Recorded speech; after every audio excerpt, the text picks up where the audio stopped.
Hey guys, it's Dan here from Your Guitar Academy, and today I'm going to be showing you 3 levels of a chord progression and how the chord progression in itself impacts the melody. So what you just heard is the same melody over and over again, but with these 3 different levels of chord progression. So hopefully you're going to get some really cool insights here, some new chords, some new ideas that you can take away and use in your songwriting. So let's just go through the first stage, the basic chord progression, and it's all in the key of A major. And in terms of our theory, we're basically playing a 1, which is our A major chord. We're then playing a 6, which is our F sharp minor chord. We're then playing a 4, which is our D major chord, and then playing a 5, which is our E major chord. So it's a really simple progression, a 1, 6, 4, 5, very, very common.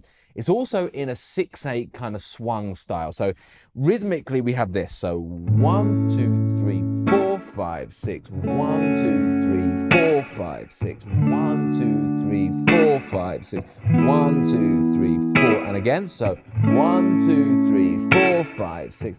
1, 2, 3, 4, 5, 6. 1, 2, 3, 4, 5, 6. 1, 2, 3, 4, 5, 6.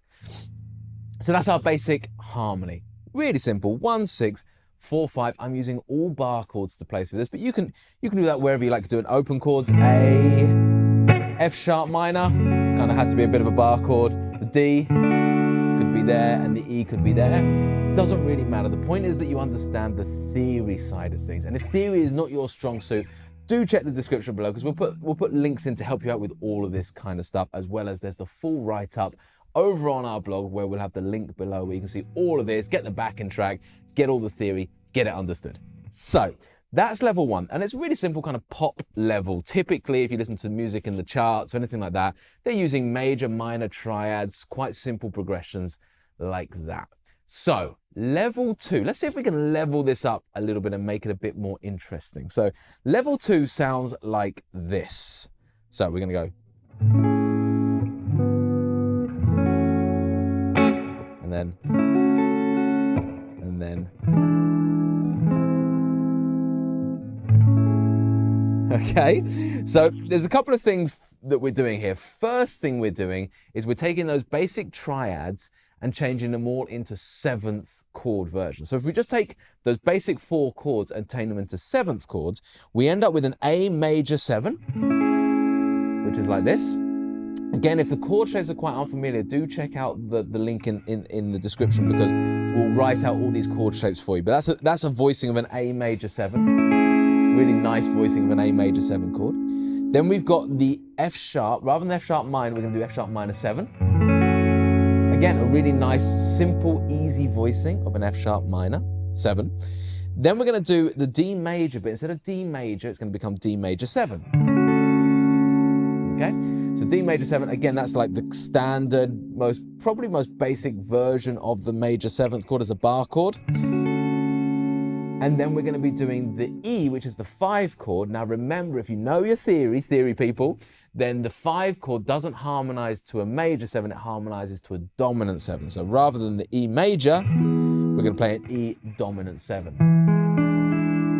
Okay, and again, if you want to find these exact chord voicings, then do check out the link in the description. So that's just one way, a C-shaped version of the E7 chord. Okay, so there are a couple of extra bits going on here, but if you just played them now as 7th chords, it makes a big difference. You get this kind of sound: 2, 3, 4, 5, 6. 1, 2, 3, 4, 5, 6. 2, 3, 4, 5, 6. 1, 2, 3, 4, 5, 6. Slightly jazzier edge to this kind of pop song that we've got now. So once you've done the 7th chord bits, we can start adding one extra little bit to this level where we add a bit more movement, okay? And this is a really cool trick to start kind of making your progression sound a bit more dynamic, a bit more interesting. Also add a little bit more energy to the progression, because essentially what we're doing here now is we're going to start changing, rather than just 1 chord per bar, we're going to add a chord as like movements to the next chord. So we start creating a bit more energy, a bit more interest, okay? So the first thing I'm going to do is actually a really simple but very effective idea, which is taking the 7th chord in A. So, because I'm going down from the A down to the F sharp, the middle note in between those two is the G sharp. and that harmonizes to a minor 7 flat 5, or in this case, what I'm going to do is a diminished 7th chord. So it's a deliberate movement chord. This is a tension chord, okay? This is how I like to think of these diminished 7th chords, okay? Diminished 7th chord is the diminished chord plus the flat 7, and I don't want to get too much, making myself choke there just thinking about a diminished 7th chord. I don't want to get too much into the theory here, so again, use the blog post, use the link in the description to kind of go through this theory, but learn this chord shape because it's super valuable in this example, okay? So we're basically going between the 1 chord, then we're going to go down a semitone and do this diminished 7th. It's a bit deep, it's a bit rich, but my goodness, does it work as a tension chord? You can hear the tension. It wants to be resolved, and that resolve can happen going down to the 6th because that's the natural minor, okay? So this kind of chord shape, the way I'm doing it is with my thumb over the top. I've got my root, my flat 5th, then I've got my flat 7, and then I've got my flat 3 at the top here, okay? There's loads of other ways you can fret that, but I like doing it with the thumb. You can also do it without the thumb if you don't like to play with the thumb going over the top. So it might take a bit of time just to get that chord, but that's the one we're going to be using. So we're going to go the 1 chord down to the 7th as a diminished 7th chord, and that resolves us nicely to the minor 7th chord. So now we have this. So 1, 2, 3, 4, 5, 6. 1, 2, 3, 4, 5, 6. So immediately you can hear that energy that we've brought in. Then the next stage is that on this major 7th, I do this cool little, such an easy little trill that you can add to this, or whatever it's called, little kind of dynamic. And all I'm doing is I'm simply hammering on my little finger onto that B string. So as I kind of brush down the chord, I hammer on that B string. Gives it a little bit of an extra melody on the chord to add some interest as well, okay? And then when I go to the 5 chord, I'm going to not only use my dominant, but I'm now going to add another tension chord to help me bring that energy in, bring that tension in. That's going to be resolved nicely. I'm going to add in this augmented. Okay, so you can always do this on the 5 chord of any key. You can swap it out, substitute it for an augmented chord. Okay, and this E augmented is root, 3rd, sharp 5, and then root. It's that sharp 5 that makes it sound really tense. And then that will resolve nicely to the 1. Okay, so in our 2nd level, we've now got this. So 1 chord, 7th chord is a diminished 7th, minor 7, and then we've got the 4 chord, and then we've got the 5 is an augmented, and then we're back.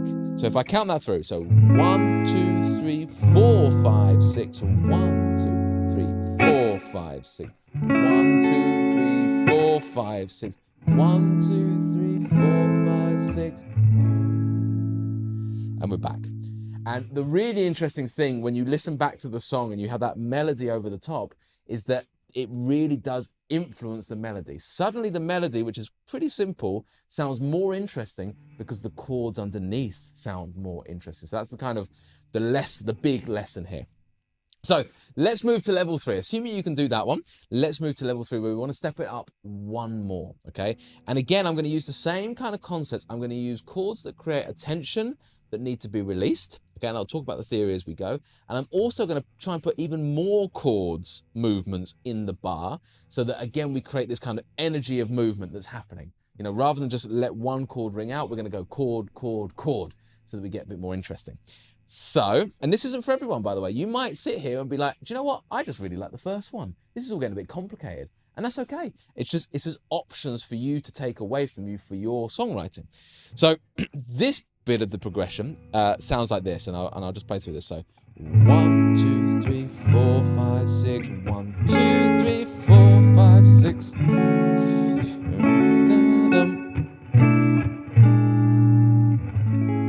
Okay, so again, loads more going on here, including some really cool chord stabs and shifting around with the rhythm a little bit. So let me take you through what's new. Okay, so we start again with this A major 7. We then roll down to the G sharp diminished 7. And then when we get to the minor 7 here, I'm actually going to make it a minor 9. So I'm going to add a kind of new melody note at the top, which is simply by taking your minor 7th chord and adding the 9th on top here. Okay? So that's a slight, I'm not going to say that's a new chord because it really is still just the minor 7th chord. It's just substituting the 9th on top. So we create, rather than the melody sounding like this, the melody sounds like this. Okay, so subtle differences can make a big difference in this game. But then we're going to add one more chord there. So rather than just hanging on the F sharp minor, we're going to also add in this really cool chord here. So this is an 11th chord, and there's actually a few ways you can think about this. You can think of this as a G major with the A as the bass, so G over A, or you can think of it as simply as an A11, okay, because it's an A major with an 11th on the top. Doesn't really matter the way you think about it. What matters is how it functions in this progression. So I use this as a substitute for a dominant chord. So what we know here is that we're going to be going from this kind of, imagine I'm going to the D. The next chord I'm going to be doing is the D, so that's the 4 chord. So I'm kind of thinking as if I was doing a secondary dominant. So it's getting a bit complicated theory-wise. Remember, you can check all the theory out in the blog post. Imagine me going from an A7 to a D. It feels very resolved, doesn't it? That's essentially what a secondary dominant does. It's saying, well, I want it to sound very resolved now I go to this 4 chord. So I'm going to take my 1, I'm going to turn it into a dominant, so it feels like I'm going 5 to 1. Okay? So that's what a secondary dominant is. And the only thing that I'm doing here is, rather than playing the secondary dominant as the A7, which is the obvious choice, I'm substituting that for my 11 chord. It functions in a very, very similar way. Okay, you can hear it. Listen. So if I'm going from A major to the 11th to the, it feels like it moves through and wants to resolve to that 4 chord of the D. Okay, so a little bit more complicated, but hey, we're on level 3. This is how it rolls. This is the fun stuff. So now we've got this initially. So we've got A major 7, diminished 7, F sharp minor 9, A11 or G over A. Okay, we'll put it as A11.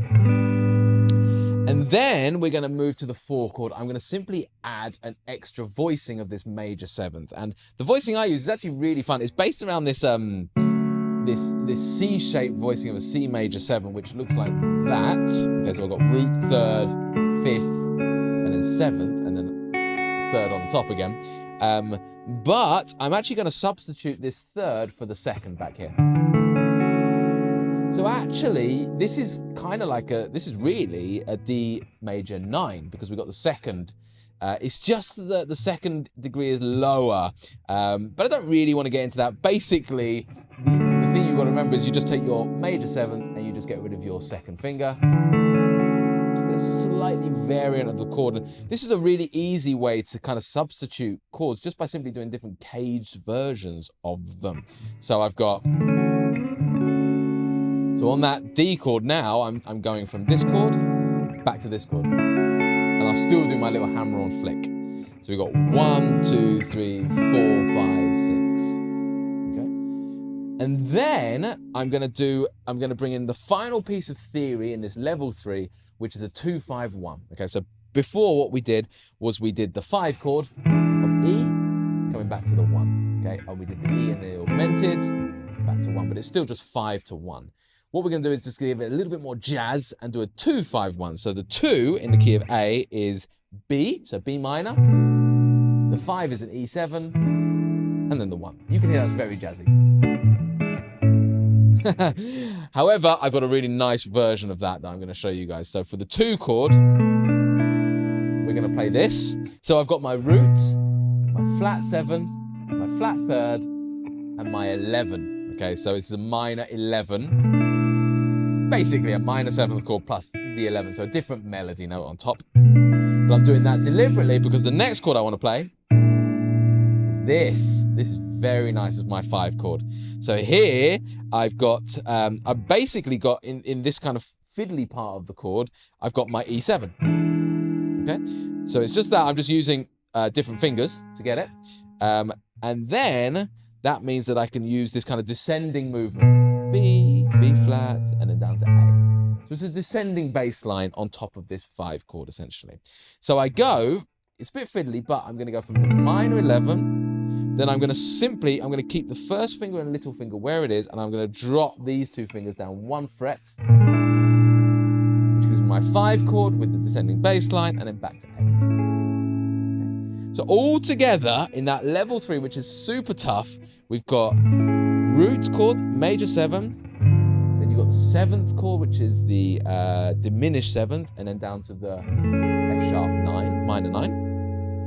Then I've got our A11 chord. Okay. Then I'm coming up to the D major 9, D major 7, and then this cool 2, 5, okay, so one more time. Without any stabs or hits, we're just going to 1.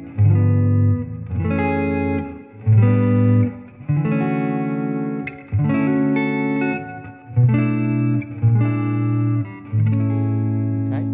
Now the final thing to add to this, the icing on the cake, is in level 3, I've also played around a little bit with the rhythm. So rather than just doing it quite straight on the 1 and the 4 in this kind of 6/8 beat, I'm doing a few little extra hits here. So I'm going like this. 1, 2, 3, 4, 5, 6. 1, 2, 3, 4, 5, 6. So rather than doing this chord on the 1, I'm doing it on the 2. It's just another way of advancing the sound. And as you can hear when you hear it with the lead part, it does advance the sound. It does sound much more jazzy, much more kind of neo-soul, very different. We're moving away a little bit from that kind of basic pop sound. And I do the same thing when I do the turnaround as well. I go, so if you imagine I've just done the 4 chord, 1, 2, 3, 4, 5, 6, 1, 2, 3, 4, 5, 6, 1. So what I'm going to do is I'm just going to play along to the track for this one last hit. Okay, so you can just hear where those hits are as I go through it. So let's go from, this is just level 3, okay? So 1, 2, 3, this is level 3. 1, 2, 3, 4, 5, 6. 1, 2, 3, 4, 5, 6. 1, 2, 3, 4, 5, 6. 1, 2, 3, 4, 5, 6. 1. So you can hear those little stabs make a really fun difference. So there you have, you got 1, 2, 3 levels. And for anyone interested, for the last part of the video, I'm just going to show you how to play that melody part if you want to kind of play over the top of the track. So the melody part is based in A major pentatonic. Okay, so we're literally using this A major pentatonic scale. I'm also using notes from the major scale.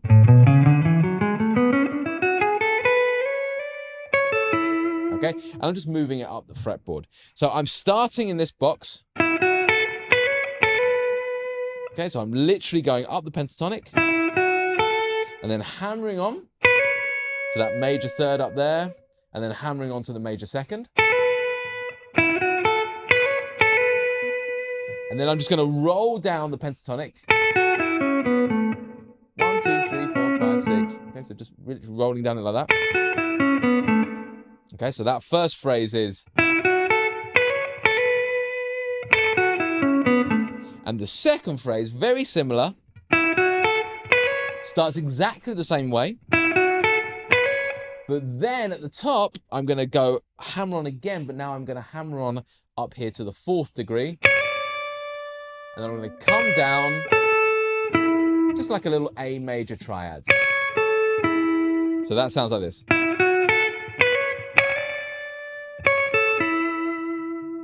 Okay. So the whole part there, if I do it with the backing track, okay, and remember, you can go and grab this backing track if you like over on the website. The link will be below in the description. Sounds like this. So 1, 2, 3, 4, 5, 6, 1, 2.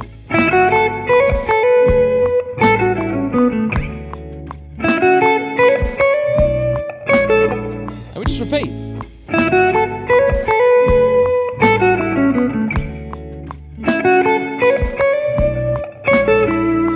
So that's over level 3, of course. We can hear that that's over the level 3 track. But that's the same melody over level 1, level 2, level 3. And just listen to how the chord makes all the difference. It's the same melody over and over again, and the chord shifting is what's making the difference. So I really hope that's helped you guys. Remember, please do check out the link in the description so you can grab the backing track, you can read all about this, get the theory brain working so that you can then take all these ideas and put it into your own songwriting. I'll see you later.